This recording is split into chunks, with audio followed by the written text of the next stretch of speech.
Donald ট্রাম্পের আমন্ত্রণে প্রথমবারের মতো হোয়াইট হাউসে MLS কাপ জয়ী ইন্টার মায়ামি। লিওনেল মেসিকে সর্বকালের সেরা ফুটবলার আখ্যা দিলেন মার্কিন প্রেসিডেন্ট। এবং দীর্ঘদিন পর আন্তর্জাতিক ক্রিকেটে চ্যালেঞ্জের মুখে পড়তে হবে বাংলাদেশকে বললেন সুজন। বিশ্বকাপের আগে দ্বিপাক্ষিক সিরিজে স্কোয়াডে পরিবর্তনের পক্ষে নন সাবেক অধিনায়ক।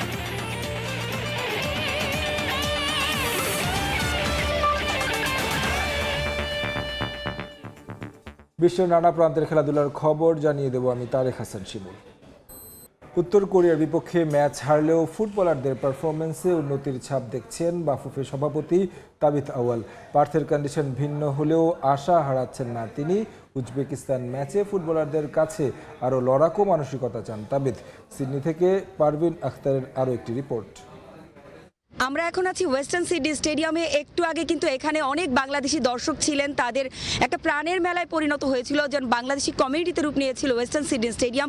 তো আমরা ম্যাচের পর পেয়েছি বাংলাদেশ ফুটবল ফেডারেশনের সভাপতি তাবিথ আউয়ালকে। তার কাছে আমরা জানতে চাইবো বাংলাদেশের আজকের ম্যাচের পারফরমেন্স কেমন ছিল। দেখেন, স্কোর দেখলে তো অফকোর্স আমরা খুশি হতে পারছি না। আমরা আশাবাদী ছিলাম যে আমরা আরেকটা ভালো খেলা উপহার দিব, তবে যে খেলাটা আমরা এক্সপেক্ট করেছিলাম আমাদের দলের থেকে আমরা কিন্তু সেটা পেয়েছি। আপনি যদি দেখেন যে আমরা টিম গুছিয়ে খেলেছিল, প্যানিক করে নাই, যে স্কোর বোর্ড যাই বলে থাকুক। তবে credit goes to north Korea. তারা আমি মনে করি তারা তাদের সবচেয়ে বেস্ট খেলাটা আজকে খেলেছিলেন। But it does not mean যে আমরা এখন আশা ছেড়ে দিয়েছি। আমাদের থার্ড ম্যাচ এখনও গুরুত্বপূর্ণ, আমরা নেক্সট রাউন্ডে যাওয়ার এখনও আমাদের সুযোগ আছে। অ্যান্ড এরকম পারফরমেন্স যদি আমরা ধরে রাখতে পারি, অফকোর্স আমরা থার্ড ম্যাচে ভালো পজিটিভ কিছু করে আনতে পারবো। কোন কোন জায়গাগুলোতে মনে হয়েছে আজকে আমাদের ফুটবলরা একটু ভুল করেছে, যে জায়গাগুলো আমাদের আসলে সংশোধন করা দরকার? স্পেসিফিকলি আমাদের ফার্স্ট টাচগুলোতে অনেক আমরা উইক ছিলাম। যদি ফার্স্ট টাচে রিসিভিং বলেন বা 1-to-1 বলেন, সেখানে কিন্তু যে ডমিনেটিং ফোর্স নর্থ কোরিয়া ছিল, এই একটা দুটা মিস্টেক কিন্তু বলটাকে হারিয়ে ফেলতে হয়। তো আমি হোপফুল যে নেক্সট ম্যাচে আমরা এই জায়গাগুলোতে আমরা আরও ইমপ্রুভ করব। তবে এরকম একটা টিমের সাথে একটা দুটা ভুল করা যায় না। সো ওই জায়গাতে আমরা ডেফিনেটলি আমি বিশ্বাস রাখি আমাদের মেয়েদের ওই দক্ষতা আছে হিসেবে খেলার জন্য। ভাইয়া, আমাদের উজবেকিস্তানের সঙ্গে উজবেকিস্তান একটা ম্যাচ 3-0 গোলে হেরেছে। তা আপনি কতটুকু আশাবাদী, আশা রাখছেন পার্থে পরের ম্যাচ? দেখেন, আমি আগেও বলেছিলাম অতীতে কী হয় ইম্পর্টেন্ট না, ওই দিনের ওই খেলা, কোচের স্টাইল বা প্লেয়ারদের টেকনিক, সেটা কিনে বিবেচনা করতে হবে। অ্যান্ড আমরা উজবেকিস্তানের খেলা সামনে দিয়ে চিন্তা করছি, অতীতে কে কী খেলেছে সেটা না। সব কিছু মিলে কন্ডিশনটা একটু আলাদা হবে, একটু কঠিন হবে কিনা? না, আমরা অনেকভাবে প্রস্তুতি নিয়েছি। আমাদের মেয়েরা অনেক ডিফারেন্ট টেম্পারেচারে খেলেছে। যেমন আজকে দুপুরে একটাই খেলা ছিল, ফার্স্ট ম্যাচ ছিল বিকাল 7টায়। তো আমরা মনে করি না যে ওরকম ডিসঅ্যাডভান্টেজ আমাদের থাকবে। যদি কিছু থাকে, যদি গরম পড়ে আমাদের অ্যাডভান্টেজ থাকবে, কারণ উজবেকিস্তানের একটু তাপমাত্রা আমাদের বাংলাদেশ তাপমাত্রা কিন্তু অনেক তফাৎ আছে। But that doesn't matter. মানে আমাদের 23 জন প্লেয়ারদের ওই এবিলিটি আছে স্কিলফুলি যে কোনো কন্ডিশনে খেলার জন্য। আমাদের সঙ্গে ছিলেন বাফুফের সভাপতি তাবিথ আউয়াল। তিনি আমাদেরকে বলছিলেন যে বাংলাদেশ দল আজকের ম্যাচে পারফরমেন্স যেমনই করুক না কেন, উজবেকিস্তানের বিপক্ষে ভুল শুধরে আরও ভালো পারফর্ম করে দারুণভাবে ঘুরে দাঁড়াবে। পারভিন আক্তার, সময় সংবাদ, সিডনি, অস্ট্রেলিয়া। শক্তিশালী উত্তর কোরিয়ার বিপক্ষে নিজেদের সর্বোচ্চতা দিয়েই লড়েছে বাংলাদেশ। দুপুরে ম্যাচ হওয়ায় মানিয়ে নিতে কিছুটা সমস্যা হলেও সেটাকে অজুহাত হিসেবে দাঁড় করাতে চান না বাংলাদেশ অধিনায়ক আফিদা। পরের ম্যাচে ভালো করার প্রত্যাশা তার। অন্যদিকে গোলরক্ষক মিলি চোট নিয়েও খেলেছেন ম্যাচে। ত্রুটিগুলো হয়েছে আমাদের পরের ম্যাচে যেন ভুল ত্রুটিগুলো না করি, উজবেকিস্তানের সাথে যেন ফাইট করতে পারে। যেহেতু নর্থ কোরিয়া ওয়ার্ল্ডের 9 নম্বর র্যাঙ্কিং টিম, তো অবশ্যই ওরা ভালো খেলবে আমরা জানি। তারপরে আমরা ফাইট করার চেষ্টা করছি। ওয়েদারটা একটু বেশি গরম ছিল, কারণ দুপুরবেলা খেলা, দুপুরে রোদটা করা হয় একটু বেশি, তো রোদ ছিল, আমরা মানিয়ে নিয়ে খেলার চেষ্টা করি। পার্থে নেক্সট ম্যাচ ইনশাল্লাহ ভালো কিছু। আমি যেহেতু কিপার আর আমি সুযোগ পাইছি অনেক দিন পর, তো আমারটা এটা তো যে হোক যেই নামবে সেই এটা চেষ্টা করবে তার পারফরমেন্স দেওয়ার জন্য। পায়ে অনেক লাগছে প্রথমাতেই, তারপরেও আমি চেষ্টা করে গেছি। আজকে আমরা যে ভুলগুলো করছি এগুলো শুধরানোর চেষ্টা করব। মেসি নাকি পেলে, কে সর্বকালের সেরা? এই দ্বন্দ্ব আবারও সামনে নিয়ে আসলেন যুক্তরাষ্ট্রের president Donald Trump. MLS cup জয়ের উদযাপন করতে ইন্টার মায়ামিকে হোয়াইট হাউসে আমন্ত্রণ জানিয়ে গো টিভেটকে নিয়ে কথা বলেন তিনি। মায়ামি ফুটবলারদের সঙ্গে একমত হন মেসি সর্বকালের সেরা ফুটবলার। এ সময় পেলে এবং রোনালদোর প্রশংসা করেন ট্রাম্প। ইরানে হামলা করে যখন সারা বিশ্বকে অস্থির করে রেখেছেন ডোনাল্ড ট্রাম্প, তখন তার সঙ্গে হোয়াইট হাউসে সাক্ষাৎ করতে গেলেন আর্জেন্টাইন সুপারস্টার লিওনেল মেসি। তবে হোয়াইট হাউসে যাওয়ার উদ্দেশ্যটা ভিন্ন। MLS কাপে এবার চ্যাম্পিয়ন হয়েছে মেসির ক্লাব ইন্টার মায়ামি। তাদের সম্মান জানাতে আমন্ত্রণ জানান যুক্তরাষ্ট্রের প্রেসিডেন্ট ডোনাল্ড ট্রাম্প। ইরানে যুদ্ধ বাঁধিয়ে যখন ঘরে বাইরে সমালোচনার মুখে ট্রাম্প, তখন মেসিকে তার ওভাল অফিসে ডেকে ইতিবাচক ইমেজ তৈরি করতে চান এপস্টিন ফাইল কাণ্ডে বিতর্কিত এই প্রেসিডেন্ট। এ সময় ফুটবল নিয়ে স্মৃতিচারণ করেন ট্রাম্প। আলোচনায় উঠে আসে মেসি না পেলে কে সর্বকালের সেরা সেই বিতর্ক। এ বিষয় নিয়েও কথা বলেন মার্কিন প্রেসিডেন্ট। আমার এটা বলা উচিত নয়, কারণ আপনারা আমাকে বৃদ্ধ বলবেন। আমি কিন্তু পেলের খেলা দেখেছি। সে নিউ ইয়র্ক কসমোসের হয়ে খেলেছেন। অনেকেই হয়তো চেনেন না, কসমোস নিউ ইয়র্কের একটি ক্লাব ছিল, যার চেয়ারম্যান ছিলেন আমার খুব ভালো বন্ধু স্টিভ রস। সে পেলে সহ বেশ কিছু ভালো ফুটবলারকে যুক্তরাষ্ট্রে নিয়ে এসেছিল। আপনি পেলের চেয়ে ভালো ফুটবলার হতে পারেন, তবে পেলে দারুণ খেলতেন। আপনাদের কি মনে হয়, মেসি নাকি পেলে সেরা ফুটবলার কে? সবার সঙ্গে একমত, মেসি সেরা ফুটবলার। যুক্তরাষ্ট্রে ফুটবল সকার নামে পরিচিত।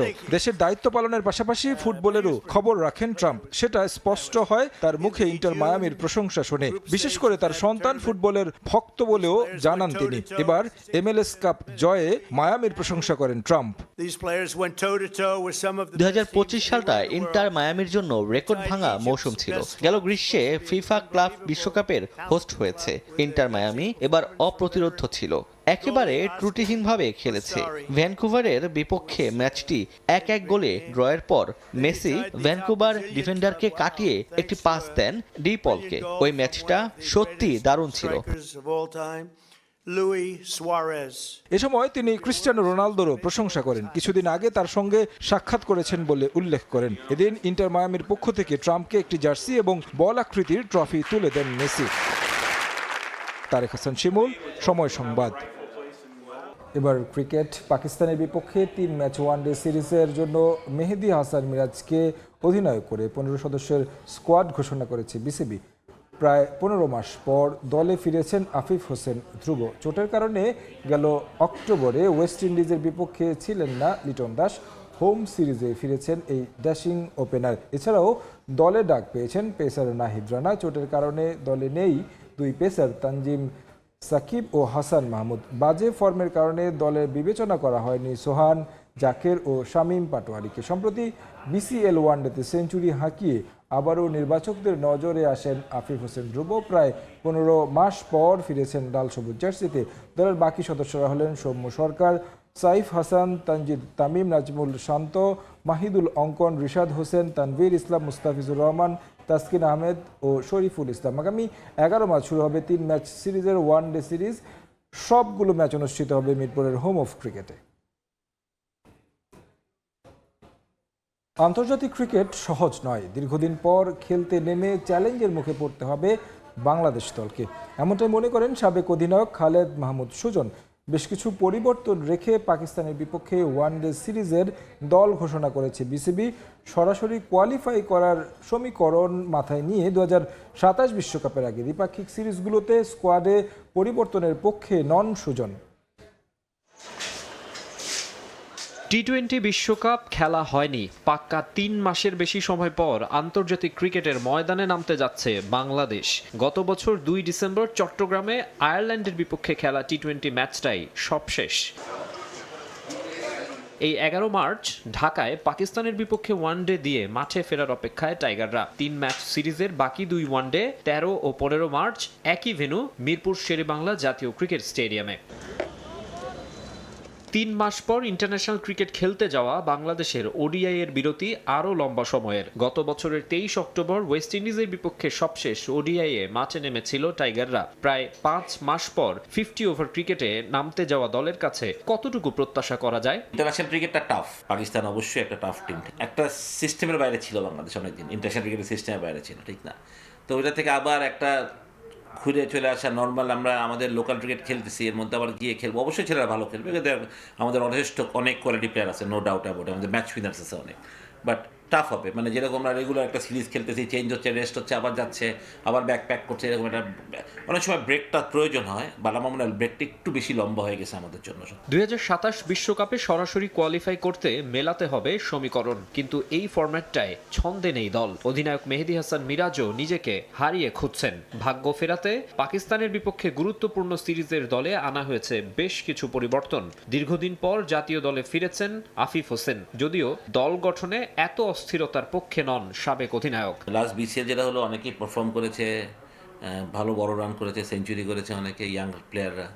তো বাট যেটা হচ্ছে কি যে আপনি একটা পারফরমেন্স দুইটা পারফরমেন্স দেখেই নিয়ে নেওয়াটাও ঠিক হবে না, একটু সময় নিয়ে নেওয়া ইয়াং প্লেয়ারদের ক্ষেত্রে আমি বলবো যে একটু প্রুভ করে একটু নিয়ে আসতে ভালো, কারণ আমাদের একটা মোটামুটি সেট টিম আছেই ওয়ানডেতে মোটামুটি। অবশ্যই আফিফ এক্সপিরিয়েন্স প্লেয়ার, ডেফিনেটলি ও টিমে আসাটা অন্যায় কিছু হবে না, বাট আমার মনে হয় যে বেশি এক্সপেরিমেন্ট না করাটাই আমার মনে হয় যে বেশি ভালো হবে। সাকিব আল হাসানকে কেন্দ্রীয় চুক্তিতে রাখার প্রস্তাব দেয়া হচ্ছে। বিসিবি পরিচালক আসিফ আকবরের এমন কথার পর থেকে গুঞ্জন উঠেছিল পাকিস্তানের বিপক্ষে সিরিজ দিয়েই লাল সবুজ জার্সি গায়ে ফিরতে পারেন সাবেক বিশ্বসেরা অলরাউন্ডার, কিন্তু বাস্তবতা যে ভিন্ন। আগে সাকিবের কেসগুলোকে ঠিক করতে হবে না, সাকিব কীভাবে ক্রিকেট খেলবে এই দেশে, কেস নাই, যে ছেলের ঘাড়ের উপরে এতগুলো কেস ঝুলছে, সে দেশে আসলে যে অ্যারেস্ট হবে না, how do you know that, ঠিক না? এটা কোনো গ্যারান্টি আছে? তো যে ছেলে অ্যারেস্ট হবে, জেলে যাবে, সে ছেলে ক্রিকেট খেলবে কীভাবে? সুতরাং এটা একটা আমার মনে হয় শাক দিয়ে মাছ ঢাকার মতন কথা ছিল, সত্যি কথা বলতে গেলে।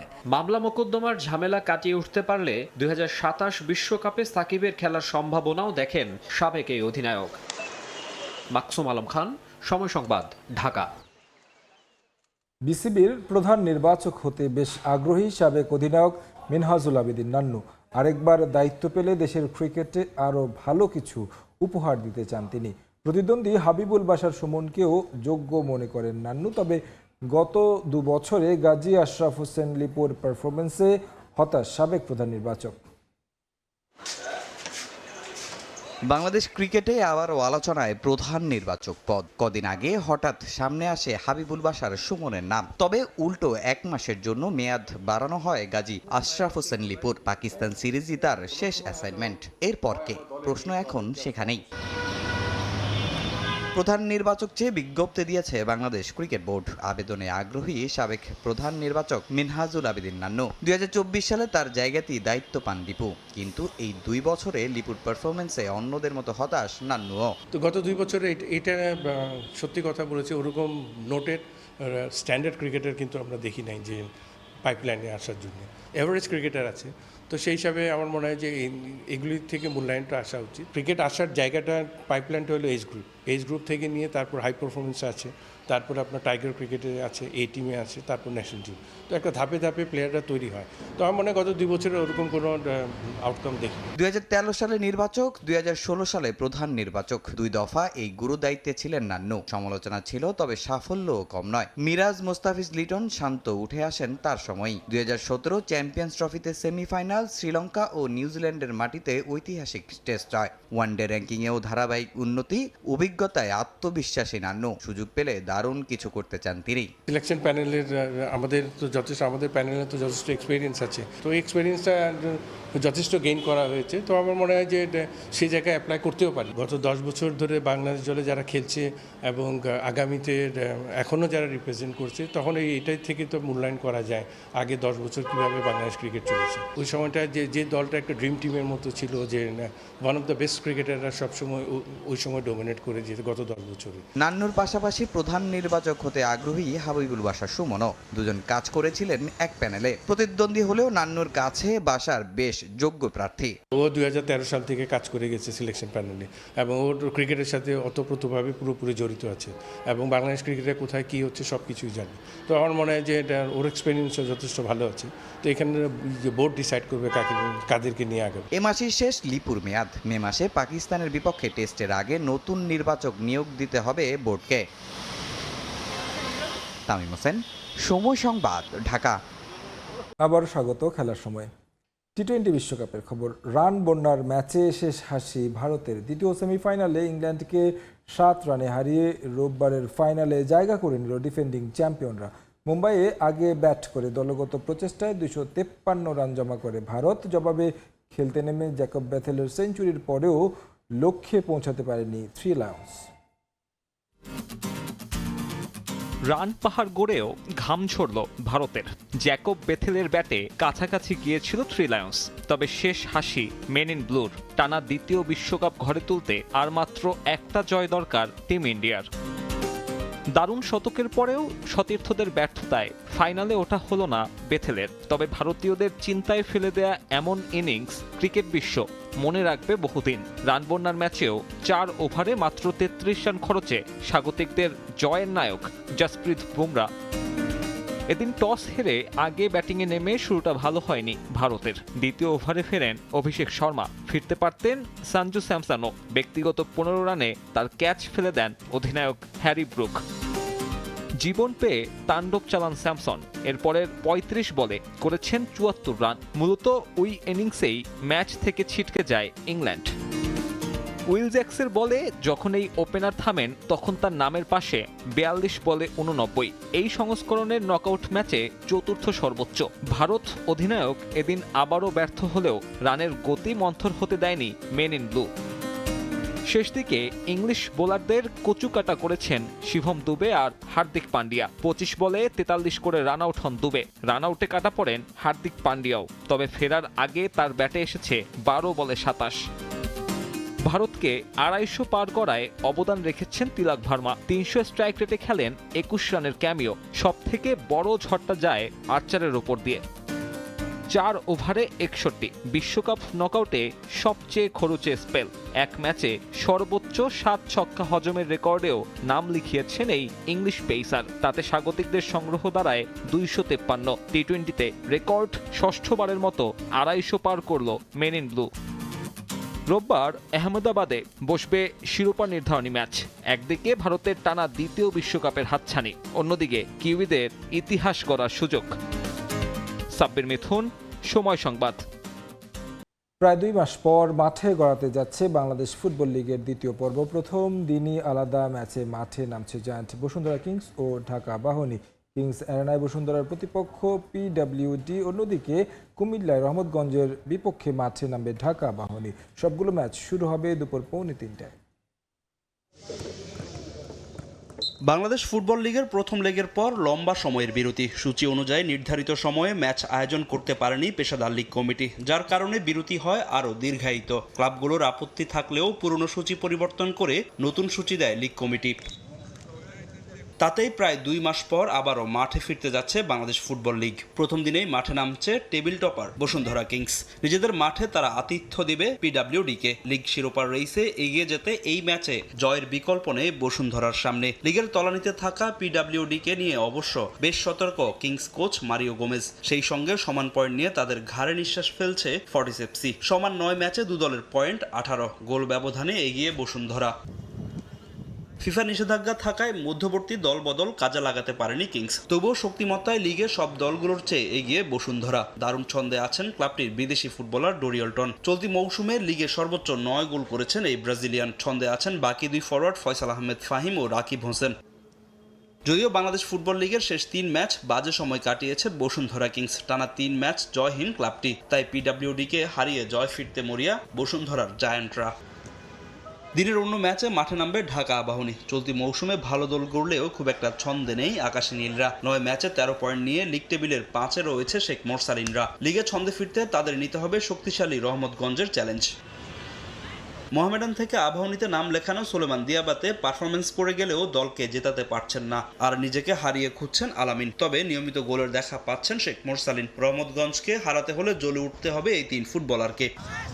অন্যদিকে আবাহনীকে চ্যালেঞ্জ জানাতে প্রস্তুত রহমতগঞ্জ। লিগ টেবিলের 3-এ থাকা দলটাও যে কোনো মূল্যে জয় তুলে নিতে চাইবে। ফাহিম ইসলাম, সময় সংবাদ। খেলার সময়ে শীর্ষ সংবাদগুলো জানিয়ে দিচ্ছি আরেকবার। দীর্ঘদিন পর আন্তর্জাতিক ক্রিকেটে চ্যালেঞ্জের মুখে পড়তে হবে বাংলাদেশকে, বললেন সুজন। বিশ্বকাপের আগে দ্বিপাক্ষিক সিরিজে স্কোয়াডে পরিবর্তনের পক্ষে নন সাবেক অধিনায়ক।